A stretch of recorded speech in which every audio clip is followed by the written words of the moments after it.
Bem-vindos. Hoje é 23 de dezembro de 2025 e olha, para quem acompanha o Bitcoin, o clima não tá muito para festa, né? Definitivamente não. O ano foi uma montanha-russa que parece que parou de lado. O preço tá ali patinando e quem comprou lá em janeiro tá no prejuízo. A sensação geral, para ser bem sincero, é de pessimismo. Pois é. E é justamente nesse cenário tipo de terra arrasada que a análise que a gente recebeu fica fascinante. É mesmo. Sim, a gente tem em mãos as transcrições de um trader que está literalmente remando na direção oposta a todo mundo. E o mais legal é que não é uma análise pronta, sabe? São os pensamentos dele em tempo real, enquanto o mercado está se mexendo. Então, a nossa missão hoje é ir além do preço piscando na tela. É tentar entender a psicologia por trás desses movimentos, a cabeça de quem opera no meio do caos.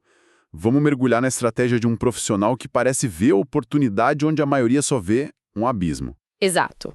E descobrir como ele lida não só com os gráficos, mas com todo o ruído do mundo real, que nessa época do ano parece que fica ainda mais alto.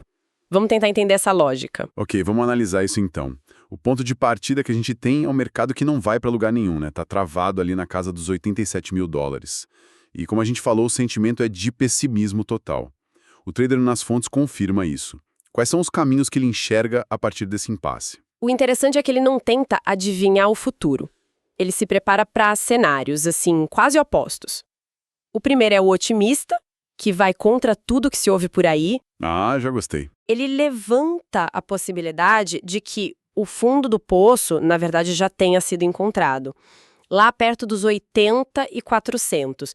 Segundo essa leitura dele, a gente estaria agora construindo uma base, algo que na teoria de Elliott se chama onda 2. Onda 2, tá? Para quem não é especialista, o que isso significa na prática? É tipo pegar impulso? A analogia é perfeita. Pensa num elástico. A onda 1 foi aquela queda inicial.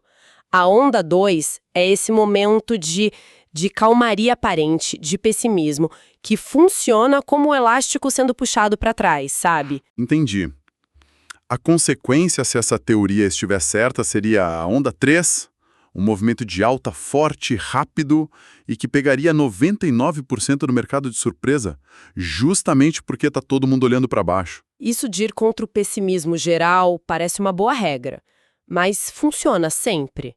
Não tem momentos em que o pessimismo é justificado e o mercado realmente desaba e aí pega esses do contra no contrapé. Ótima pergunta. E a resposta é: claro que sim. Não é uma regra de ouro e seria até perigoso pensar assim. Uhum. É por isso que ele não aposta tudo cegamente. A chave para ele não é só ser do contra, mas combinar esse sentimento de mercado com outros fatores. A estrutura técnica do gráfico, os volumes e, o mais importante, um gerenciamento de risco muito rigoroso.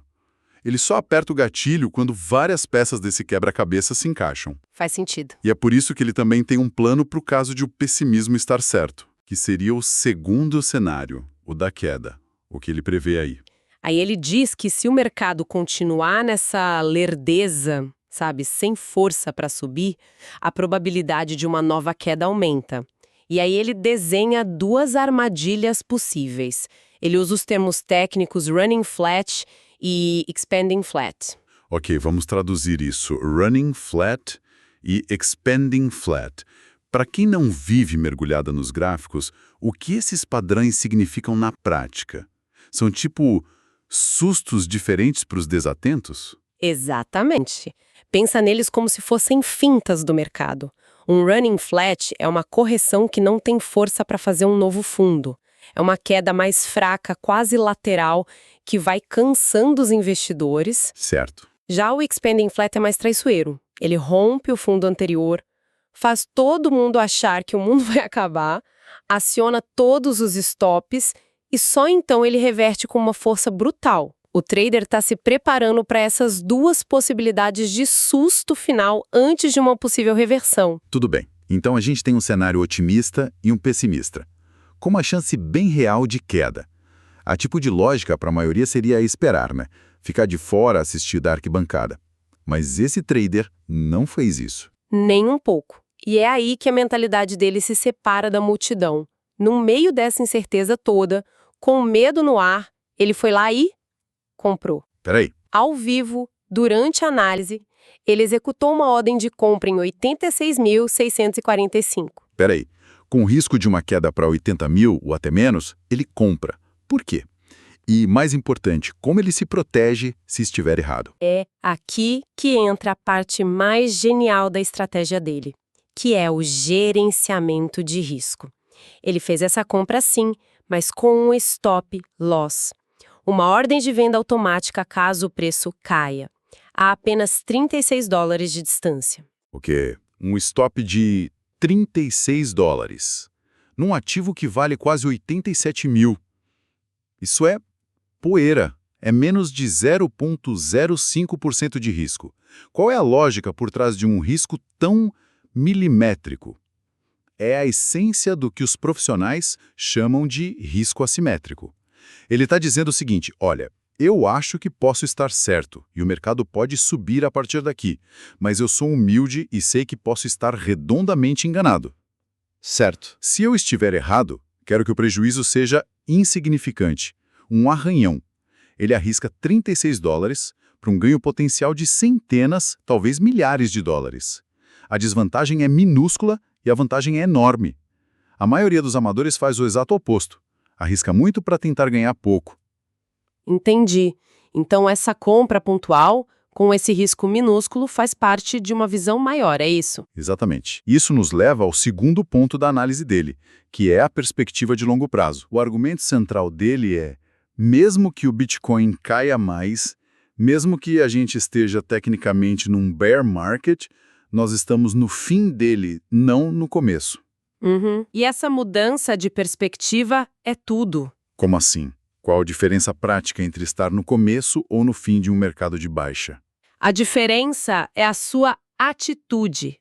Se você acredita que está no começo de um bear market, sua mentalidade é de pânico. Você vende tudo para salvar o que resta. Claro. Montar posição para o próximo ciclo de alta. Segundo ele, o momento de vender em pânico foi lá nos topos, em 126 mil. Vender agora, depois de uma queda tão expressiva, é realizar o prejuízo no pior momento possível. E nessa busca por pontos de compra, ele menciona um nível de preço que parece ser o centro de gravidade de toda essa discussão, $74 mil. Por que esse número é tão importante? Ele descreve os 74 mil como a região mais líquida do Bitcoin. E essa é uma daquelas expressões que o mercado adora, né? Mas pode ser um pouco confusa. Sim, quando ele diz que 74 mil é a região mais líquida, o que isso quer dizer? Que tem muito dinheiro trocando de mãos ali. Isso, mas é mais do que isso. Imagina que abaixo desse preço, que foi um fundo importante em abril, existem milhares de ordens de stop loss posicionadas. Ah, entendi. Tá como um dominó. Isso gera uma oferta massiva de bitcoins no mercado. E aí? Para os grandes jogadores, as baleias, essa é hora de pescar. Eles entram com ordens de compras gigantescas para absorver todo esse pânico e acumular Bitcoin a um preço de liquidação. A liquidez, nesse caso, é o pânico dos pequenos se transformando na oportunidade dos grandes. É fascinante pensar nisso, que o mercado não é só matemática. É uma arquitetura de psicologia. Estão literalmente construindo armadilhas para as emoções das pessoas. É por isso que às vezes parece que o mercado foi lá, pegou nosso stop e depois subiu. Muitas vezes é exatamente isso.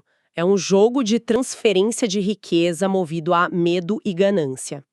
E a visão dele sobre os 74 mil se choca diretamente com o que a maioria dos analistas globais está dizendo. A fonte menciona uma pesquisa informal que mostra que a maioria está extremamente pessimista ou, no mínimo, muito hesitante. E para o nosso trader, isso é um sinal de alerta ou um sinal verde? Um sinal verde gigantesco. Ele chega a dizer que não se lembra de uma única vez na carreira dele em que a grande maioria dos analistas previu uma grande queda e ela de fato aconteceu como esperado. Sério? Sim, geralmente quando o consenso é tão forte para um lado, o mercado faz o movimento oposto para liquidar o máximo de pessoas possível. Ele opera na contramão dessa expectativa. Sabe, a gente estava no meio desses termos técnicos, 74 mil, liquidez, baleias, e de repente no meio da análise ele dá uma virada de 180 graus e começa a falar sobre... Havaianas. Sim. Confesso que na primeira leitura eu pensei, onde ele quer chegar com isso? E essa é a beleza da coisa. É uma quebra de padrão total, mas que amarra toda a filosofia dele. Ele conta que passou em frente a uma loja das Havaianas e viu uma fila gigantesca.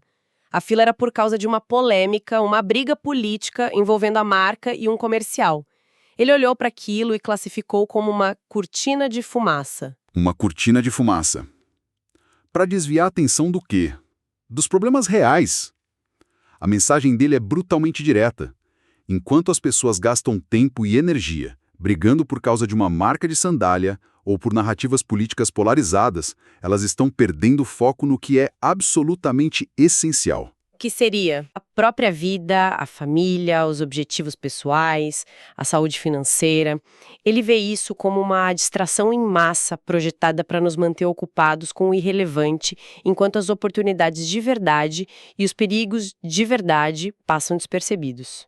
E ele leva a metáfora da sandália ainda mais longe, de uma forma bem pessoal. Sim, é uma imagem muito poderosa. Ele diz que as Havaianas o lembram da infância, das chineladas que a mãe dava quando ele fazia algo errado. Não era por maldade, era para corrigir, para ensinar. E ele traça um paralelo direto com o mercado. Para ele, o mercado faz a mesma coisa. Ele te dá chineladas dolorosas que são as perdas financeiras. A lição não é se revoltar contra o mercado ou culpar os outros, mas sim entender onde você errou, aprender com a dor e não cometer o mesmo erro. É uma chamada à autorresponsabilidade. Essa parte humana da análise é pesada. E me faz pensar, toda essa análise técnica de flats e ondas que a gente discutiu é no fundo uma tentativa de mapear e se antecipar a essas emoções humanas em massa, como o medo e a ganância. Sem dúvida. Você colocou perfeitamente. Os gráficos de preços são um eletrocardiograma do sentimento humano coletivo. Cada padrão que discutimos é o reflexo de milhões de decisões sendo tomadas por pessoas reais, com contas a pagar, com sonhos, com famílias para sustentar. Exato. É por isso que essa parte da análise é tão crucial. Ele não está só falando de filosofia, ele está conectando a técnica à realidade humana. E ele não foge do lado mais sombrio dessa realidade, do que aconteceu com muita gente em 2025. Não mesmo. Ele fala abertamente sobre o custo humano por trás dos gráficos. Pessoas que perderam as economias de uma vida inteira, casamentos que foram destruídos pela pressão financeira. E ele menciona o mais trágico de tudo: casos de suicídio por causa de perdas no mercado. Nossa, isso é um alerta gravíssimo de que esse jogo, se levado sem responsabilidade e equilíbrio, pode destruir vidas. É por isso que a mensagem final dele sobre focar na família é tão importante. Ele está dizendo: usem essas ferramentas para não se tornarem uma dessas estatísticas trágicas. Entendi. A conclusão dele é que o maior investimento, o único que realmente importa no fim do dia, não é em Bitcoin ou em qualquer outro ativo. É na sua família, nos seus relacionamentos. Isso é algo que o dinheiro não compra de volta. Então, se a gente for destilar as grandes ideias de hoje, a primeira é que o sentimento do mercado é uma ferramenta. O pessimismo extremo, para quem sabe ler, pode ser um sinal de oportunidade, não de catástrofe. Exato. A segunda é a importância da perspectiva. Mudar o foco de estamos num bear market para estamos no fim de um bear market altera completamente a estratégia de pânico para uma acumulação inteligente e paciente. E a terceira, talvez a mais importante, é que a estratégia mais eficaz não é só sobre prever o próximo movimento do preço, mas sobre gerenciar o seu risco pessoal. E, acima de tudo, gerenciar o seu foco. Não se perder no ruído, nas narrativas, nas guerras de Havaianas que te desviam do que realmente importa na vida e nos investimentos. Perfeito. E essa jornada toda nos deixa com um pensamento final para refletir. A análise se concentra muito na possibilidade de uma queda final para os 74 mil, que por si só já seria um movimento contra a manada que espera quedas ainda maiores para 60 ou 50 mil. Certo, essa seria a tal da armadilha de liquidez que a gente discutiu. Isso. Mas e se a verdadeira surpresa, o movimento para o qual quase ninguém está preparado, não for mais uma queda? E se o mercado usar todo esse pessimismo como combustível e, a partir de agora, começar uma alta súbita e violenta sem nunca visitar aqueles 74 mil?